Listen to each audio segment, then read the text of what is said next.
Shakib Khan accident করছে, পায়ে মারাত্মক আহত হয়েছে। হঠাৎ রাজধানীর ৩০০ ফিট এলাকায় গাড়ি অ্যাক্সিডেন্ট করেছেন ঢাকাই সিনেমার নায়ক শাকিব খান।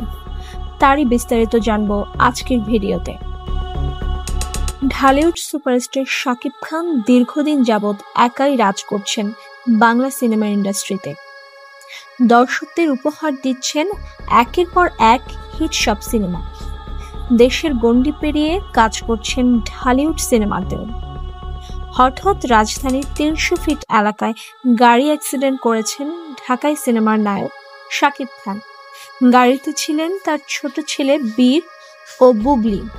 তাদেরকে উদ্ধার করে ঢাকার একটি হসপিটালে ভর্তি করেন। আর এদিকে খবর পেয়ে অপু বিশ্বাস ও তার ছেলে জয়ের বাবার জন্য খুব কান্নাকাটি করছেন। আর তাদেরকে দেখতে হসপিটালে ভিড় করেছেন সাধারণ মানুষ। ডাক্তার বলছেন বড় ধরনের কোনো দুর্ঘটনা ঘটেনি, 7 দিন রেস্টে থাকলে সব ঠিক হয়ে যাবে।